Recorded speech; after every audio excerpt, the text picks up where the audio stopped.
Martin Heidegger fue un filósofo alemán que se preguntó por el sentido del ser. Para él, el ser humano es un Dasein, que significa ser ahí, o ser en el mundo. El Dasein es la forma de existir que se caracteriza por estar abierto al ser, relacionarse con las cosas y las personas y proyectarse hacia el futuro. El Dasein no es una cosa fija, sino una posibilidad de ser. A continuación, presentamos algunas frases de Martin Heidegger que reflejan su visión del mundo y su aporte a la filosofía. 1. El ser humano no es el señor de los entes, sino el pastor del ser. 2. Pensar es más originario que conocer. 3. La pregunta por el sentido de ser debe formularse de nuevo. 4. El lenguaje es la casa del ser. En su morada habita el hombre. 5. La angustia revela en el Dasein su ser arrojado al mundo. 6. El tiempo es la presencia del ser mismo. 7. La verdad es la revelación del ente en cuanto tal. 8. La técnica no es algo neutro, sino un modo de desocultar. 9. El arte es el ponerse la verdad del ente en la obra. 10. La historia es el acontecer del ser mismo. 11. El pensar solo se aprende pensando. 12. El ser humano es un ser en el mundo. 13. La metafísica es la ciencia que investiga los entes en cuanto tales y en su totalidad. 14. El olvido del ser es el destino de Occidente. 15. La muerte es una posibilidad de ser que el Dasein tiene que asumir como propia. 16. El cuidado es el ser del Dasein. 17. El nihilismo es la verdad de la metafísica. 18. La pregunta por el ser no es una pregunta entre otras, sino la pregunta fundamental de toda filosofía. 19. El hombre habla en tanto escucha al ser. 20. La libertad es el dejar ser al ente. 21. El Dasein se comprende a sí mismo a partir de su existencia, es decir, de su posibilidad de ser el mismo o no serlo.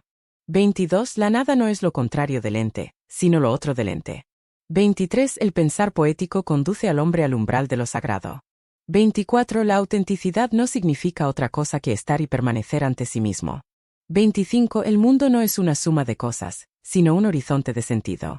26. La ciencia no piensa. 27. El Dasein existe históricamente. 28. La filosofía no puede transmitirse como una doctrina, sino solo como un camino. 29. El ser se da solo en el decir del lenguaje.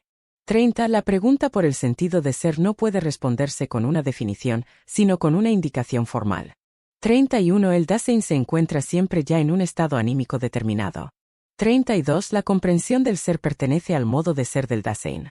33. La técnica moderna no es un medio para un fin, sino un modo de ordenar el ente. 34. El arte es el acontecer de la verdad.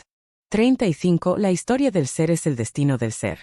36. El pensar es el agradecimiento al ser. 37. El Dasein es un ser arrojado al mundo, que tiene que proyectarse hacia sus posibilidades. 38. La nada nos atrae más allá del ente. 39. El lenguaje es el lenguaje del ser, como el silencio es el silencio del ser. 40. La libertad no es una cualidad del hombre, sino la esencia del ser. 41. El Dasein se autentica en la resolución anticipadora de su muerte. 42. La verdad no es una propiedad del juicio, sino un acontecimiento del ente. 43. La técnica no es un problema, sino un destino. 44. El arte nos abre la verdad del ente en su totalidad. 45. La historia del ser es la historia del olvido del ser. 46. El pensar es el diálogo con el ser. 47. El Dasein se interpreta a sí mismo a partir de su mundo. 48. La nada nos angustia. 49. El lenguaje es el acontecer que reúne al hombre y al ser. 50. La libertad es el fundamento del dejar ser al ente.